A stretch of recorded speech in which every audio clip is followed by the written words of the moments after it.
Hello, my dear students. Today we are going to start the fourth part of nationalism in India. तो हम fourth part जो है start करने से पहले थोड़ा देख लेते हैं कि रिकॉल करते हैं कि क्या हमने लास्ट टॉपिक पढ़ा था। तो हमने जो है चोरी चोरा इंसिडेंट जो है पढ़ा था, जो कि एक जगह है गोरखपुर के अंदर। तो यहाँ पर क्या है, वायलेंस हो जाती है, जिसके कारण क्या है, जो महात्मा गांधी जी हैं वो जो है 1922 के अंदर जो उन्होंने नॉन कॉपरेशन मूवमेंट स्टार्ट की थी उसको वो कॉल्ड ऑफ कर देते हैं। जैन 1921 के अंदर वो चलती है और फैब के अंदर 1922 के अंदर नॉन कॉपरेशन मूवमेंट को वापस ले लिया जाता है। तो अब उसके बाद जो नेक्स्ट मूवमेंट है वो है सिविल डिसओबीडेंस मूवमेंट, उसके बारे में पढ़ेंगे।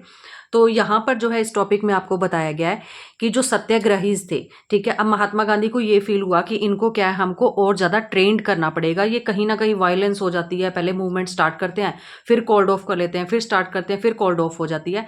तो इस तरीके से अभी महात्मा गांधी जी को लगा कि हमको क्या करना पड़ेगा, जो भी सत्याग्रहीज होते हैं, जो सत्याग्रह करते हैं, उनको क्या है ट्रेंड करना पड़ेगा। जब उनको अच्छे से क्या है ट्रेंड कर लिया जाएगा तो फिर क्या है वो वायलेंस नहीं क्रिएट करेंगे। तो इसी तरीके से क्या होता है कि आगे जाके जो कांग्रेस के लीडर हैं वो कहते हैं कि हमको पार्टिसिपेट नहीं करना है, बिकॉज वो जो है इलेक्शन लड़ना चाहते थे। ठीक है, तो क्या है कि वो कहते थे कि हमको पार्टिसिपेट नहीं करना है, उनके लिए इम्पोर्टेंट था कि इलेक्शन लड़ना, जिसके कारण क्या होगा, वो जो ब्रिटिश पॉलिसीज़ हैं उनका अपोज कर पाएंगे, क्योंकि जब पॉलिटिक्स में आ जाएंगे तो उनके पास कुछ पावर आ जाएगी, पावर आने के बाद जो है ब्रिटिश पॉलिसीज़ को वो अपोज कर पाएंगे, ये उनका मकसद था। देन अब क्या होता है कि यहाँ पर जो मोतीलाल नेहरू है प्लस CR दास है, दोनों ही मिलकर जो है एक पॉलिटिकल पार्टी बनाते हैं जिसका नेम है स्वराज पार्टी। ये जो पार्टी है ये कब फॉर्म होती है, 1 जैन 1922 के अंदर ये जो है फॉर्म होती है स्वराज पार्टी। अब इसका मेन एम क्या है, मेन एम इसका यही था कि जो काउंसिल इलेक्शन है वो लड़ने हैं इनको। बट अभी उसी टाइम पीरियड में क्या होता है कि जो जवाहरलाल नेहरू है प्लस इनके साथ जो सुभाष चंद्र बोस जी हैं, वो दोनों ही क्या है इकट्ठे होकर वो क्या कहते हैं कि हम इसके अंदर पार्टिसिपेट नहीं करेंगे, स्वराज पार्टी के अंदर जो है हमको पार्टिसिपेट नहीं करना। बिकॉज ये क्या है, ये रेडिकल मास चाहते थे, मतलब एजिटेशन चाहते थे, रेडिकल मास एजिटेशन होनी चाहिए कि एक बड़े लेवल के ऊपर जो है मतलब लोग इकट्ठे हों और वो प्रोटेस्ट करें फुल इंडिपेंडेंस के लिए, कि हमको क्या है पूरी आज़ादी चाहिए, हमको ये जो है हम छोटी छोटी चीज़ों के ऊपर नहीं लड़ सकते हैं, हमको क्या है एक बड़ी लड़ाई लड़नी होगी। तो जवाहरलाल नेहरू और सुभाष चंद्र बोस जो है वो स्वराज पार्टी का हिस्सा नहीं बनते, वो कहते हैं कि हमको इसके अंदर पार्टिसिपेट जो है नहीं करना है। अब उसी टाइम पीरियड के अंदर जो इंडियन पॉलिटिक्स है वो बहुत ज़्यादा क्या है शेप अप होके आती है, बहुत ज़्यादा स्ट्रॉन्ग हो जाती है। उसके स्ट्रॉन्ग होने के पीछे दो रीज़न है यहाँ पर। फर्स्ट रीज़न क्या है, द ग्रेट इकोनॉमिक डिप्रेशन चल रहा था उस टाइम पे 1929 के अंदर, और दूसरा था आपका साइमन कमीशन। अब देखो द ग्रेट इकोनॉमिक डिप्रेशन से जो है इंडिया की जो मतलब पार्टी थी, कांग्रेस पार्टी जो थी वो बहुत ज़्यादा स्ट्रॉन्ग हो जाती है। किस तरीके से, क्योंकि जो एग्रीकल्चर प्राइसेस हैं वो क्या है मतलब गिरने जो हैं स्टार्ट हो गए थे। इसी कारण से क्या है जो एग्रीकल्चर गुड्स सामान था वो क्या है एक्सपोर्ट भी नहीं हो पा रहा था, डिक्लाइन होना स्टार्ट हो गया था, और उनको बेचकर, सामान को बेचकर जो रेवेन्यू था वो भी ब्रिटिशर्स को पे नहीं कर पा रहे थे इंडियंस। तो यहाँ पर क्या है, जो आपकी पॉलिटिक्स, इंडियन पॉलिटिक्स थी कांग्रेस, उसने बहुत ज़्यादा इंपॉर्टेंट रोल प्ले किया है। तो वो बहुत ज़्यादा शेप अप भी हो गई थी, लोग अब उसका सपोर्ट करने लगे थे। दूसरा है साइमन कमीशन। साइमन कमीशन जो है इसका जो नेम है साइमन कमीशन, वो एक पर्सन के नेम पर पड़ा है, जैसे कि सर जॉन साइमन थे, जो 1927 के अंदर जो है इनकी स्टोरी है। पहले देख लेते हैं क्या है। टोरी गवर्नमेंट जो थी उन्होंने क्या है कि कॉन्स्टिट्यूशनल सिस्टम के अंदर, इंडिया के अंदर कुछ चेंजेस लाने के लिए जॉन साइमन को क्या है इंडिया भेजा। अब जब इसको इंडिया भेजते हैं तो इनके साथ क्या है कि 7 मेंबर जो हैं इनके आते हैं। तो commission had no Indian member. अब इंडिया का तो इसके अंदर एक भी मेंबर नहीं है, और बनाना इंडिया का कॉन्स्टिट्यूशन है, तो बाहर के लोगों को इंडिया के बारे में तो इतनी नॉलेज है नहीं, तो वो क्या इसके अंदर काम करेंगे। तो इसलिए इंडियंस पीपल जो है वो बहुत ज़्यादा भड़क जाते हैं, और ये जो कमीशन है वहाँ से 1927 के अंदर चलता है और इंडिया में 1928 के अंदर पहुँच जाता है। तो इंडिया के जो लोग हैं वो इकट्ठे होकर स्लोगन देते हैं साइमन गो बैक, कि हमको साइमन जो कमीशन है वो नहीं चाहिए, वो गो बैक, वो वापस जाए। अब इसी ड्यूरिंग क्या होता है कि जो लॉर्ड इरविन होते हैं, वाइसराय होते हैं, तो वो बहुत ज़्यादा क्या है एक तरह से डर जाते हैं। तो वो 2 ऑफर्स देते हैं इंडियंस को। एक तो क्या कहते हैं कि डोमिनेशन स्टेटस फॉर इंडियंस, की आप मतलब अपनी पावर चलाओ बट आप रहोगे ब्रिटिशर्स के अंडर रहोगे। और देन सेकंड वो ऑप्शन देते हैं कि राउंड टेबल कॉन्फ्रेंस करते हैं, और उसके अंदर क्या है फ्यूचर कॉन्स्टिट्यूशन के बारे में बात करेंगे। तो यहाँ पर क्या होता है कि जो कांग्रेस के लीडर्स होते हैं वो अनसेटिस्फाई होते हैं, वो कहते हैं कि हमको ये कुछ बिल्कुल भी नहीं चाहिए। तो वो स्पेशली जो इसमें रेडिकल्स होते हैं, ठीक है, अब रेडिकल्स के अंदर कौन आएंगे, यहाँ पे सुभाष चंद्र बोस है, जवाहरलाल नेहरू है, ये क्या कहते हैं कि हमको क्या है, ये चीज़ें नहीं एक्सेप्ट हैं और बिल्कुल भी वो सेटिस्फाई नहीं थे।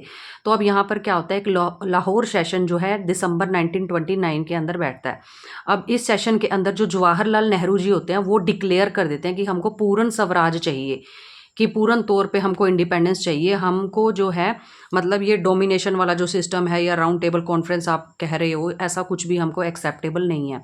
दैन ये लोग जो है डिक्लेयर करते हैं, मतलब जवाहरलाल नेहरू जो है वो डिक्लेयर कर देते हैं कि 26 जन 1930 को हम क्या है इंडिपेंडेंस डे सेलिब्रेट करेंगे इंडिया के अंदर।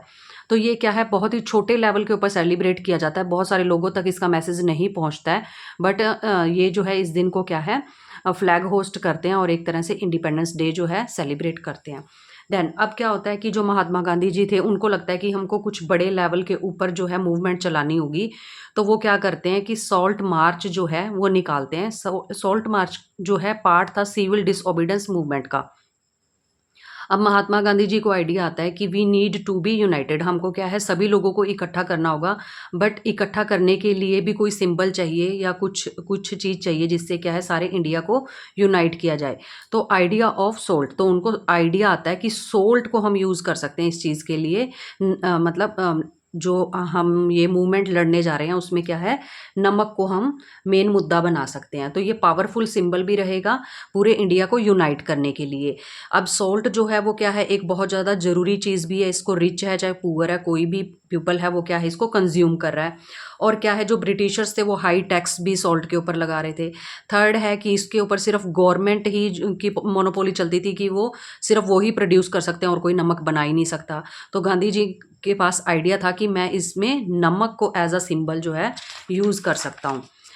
तो अब क्या होता है कि 31 मार्च 1930 को अब यहाँ पर जो गांधी जी हैं वो क्या करते हैं, महात्मा गांधी जी वायसराय इरविन को एक लेटर लिखते हैं और उसके अंदर वो 11 डिमांड्स रखते हैं। उन 11 डिमांड्स के अंदर एक डिमांड थी अबॉलिश द सोल्ट टैक्स, जो सोल्ट के ऊपर आपने टैक्स लगा रखा है उसको हटा दो। If the demand were not fulfilled by 11 मार्च, अगर 11 मार्च तक, ठीक है 11 डिमांड्स थी और 11 मार्च तक ही इन्होंने क्या एक तरह से उनको बोल दिया महात्मा गांधी जी ने लॉर्ड इरविन को कि आपको हमारी जो शर्तें हैं वो माननी होंगी, जिसमें से एक ये थी कि सॉल्ट के ऊपर से टैक्स हटा दिया जाए। तो हम लॉन्च करेंगे पूर्ण तौर के ऊपर सिविल डिसओबीडेंस कैंपेन हम चलाएंगे। तो इसमें क्या होता है कि Irwin was unwilling to negotiate. अब यहाँ पे जो इरविन है वो बिल्कुल भी मानता नहीं है इन डिमांड्स को लेके, वो बिल्कुल मना कर देता है कि मेरे को नहीं माननी है ये डिमांड्स। तो सिविल डिसओबीडेंस मूवमेंट जो है वो लॉन्च कर दी जाती है बाय महात्मा गांधी। अब ये लॉन्च कैसे होती है, महात्मा गांधी जी जो हैं वो डांडी मार्च निकालते हैं 12 मार्च 1930 को, ये डांडी मार्च निकालते हैं। इनके साथ जो है 78 वॉलंटियर्स होते हैं जो इनका साथ देते हैं। साबरमती आश्रम से लेकर डांडी तक ये 240 माइल्स जो है पैदल चल के यात्रा करते हैं। 24 डेज लग जाते हैं इनको ये यात्रा करते करते, क्योंकि 10 माइल वो जो है एक दिन के अंदर कंप्लीट कर रहे थे। और 6 अप्रैल को वो पहुंच जाते हैं डांडी के किनारे और वहाँ पर जो सॉल्ट है सॉल्ट लॉ जो ब्रिटिशर्स ने लगा रखा था कि जो इंडियन लोग हैं वो सॉल्ट नहीं बना सकते, तो उसको क्या कर देते हैं वहाँ पे जाके मतलब तोड़ देते हैं नमक कानून को। देन अब इसके बाद क्या होता है कि salt march marked the beginning of civil disobedience movement. अब ये जो नमक जो इन्होंने बनाया उसको क्या है फर्स्ट जो है एक तरह से चीज़ बोला गया कि सिविल डिसओबीडेंस के अंदर जो फर्स्ट मूवमेंट हुई है ना वो किस चीज़ की हुई है, सॉल्ट मार्च को लेकर हुई है। अब नॉन कोऑपरेशन मूवमेंट और सिविल डिसओबीडेंस मूवमेंट के अंदर डिफरेंस क्या है दोनों के अंदर। जो नॉन कोऑपरेशन मूवमेंट है इसके अंदर क्या था, हमको ब्रिटिशर्स का जो है बिल्कुल भी कोऑपरेट नहीं करना। सिविल डिसओबीडेंस मूवमेंट का मतलब क्या है कि हमको कोऑपरेट भी नहीं करना और क्या है जो भी ब्रिटिशर्स जो भी लॉ बनाएंगे उनको क्या है ब्रेक करना है, उनको तोड़ देना है, ठीक है। देन अब इसके बाद क्या है different parts of the country, country के डिफरेंट डिफरेंट पार्ट्स के अंदर जो है सिविल डिसओबीडेंस मूवमेंट जो है चल रही है अलग अलग तरीके से। कहीं पे तो जो है सॉल्ट लॉ को ब्रेक किया गया, कहीं पे बॉयकॉट किया गया जो फॉरेन से बना हुआ क्लॉथ इंडिया के अंदर पहुंचता था, ठीक है। जो पीजेंट्स हैं उन्होंने रिफ्यूज़ कर दिया था कि हम जो रेवेन्यू है या टैक्स है वो पे नहीं करेंगे। जो ट्राइबल पीपल हैं उन्होंने भी क्या किया था, वायलेटेड द फॉरेस्ट लॉ, जो ब्रिटिशर्स ने जंगल के अंदर जो लॉ बना रखे थे उनको क्या है मतलब वायलेट कर दिया था ट्राइबल पीपल्स ने। देन इसके बाद क्या है, जो गवर्नमेंट है वो अरेस्ट कर लेती है कांग्रेस के काफ़ी सारे लीडर्स जो हैं पकड़े जाते हैं, 1 लाख के लोग जो हैं उनको भी अरेस्ट कर लिया जाता है। 1930 अप्रैल के अंदर अब्दुल गफ्फार खां और महात्मा गांधी जी को भी क्या है अरेस्ट कर लिया जाता है, दोनों को अरेस्ट कर लिया है। तो अब क्या होता है कि गांधी जी फिर से जो है CDM जो है सिविल डिसओबीडेंस मूवमेंट को फिर से क्या करते हैं, कॉल्ड ऑफ कर देते हैं।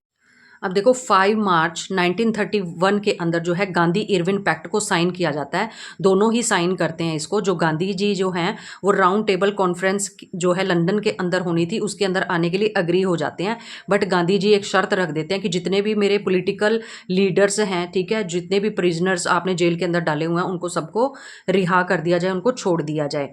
तो अब क्या है, ये जो इरविन है वो मान जाता है, बट जब गांधी जी वापस आते हैं लंदन से तो वो क्या देखते हैं कि जो उनके पॉलिटिकल लीडर्स थे उनको अभी भी छोड़ा नहीं गया, और जो कांग्रेस थी उसको इलीगल करार कर दिया गया है, डिक्लेयर कर दिया गया था कि कांग्रेस भी इलीगल है। तो महात्मा गांधी जी को बहुत गुस्सा आता है कि मैं जो है लंदन भी गया राउंड टेबल मीटिंग के अंदर, बट जो मेरी शर्तें जो थी वो इन्होंने बिल्कुल भी मानी नहीं है।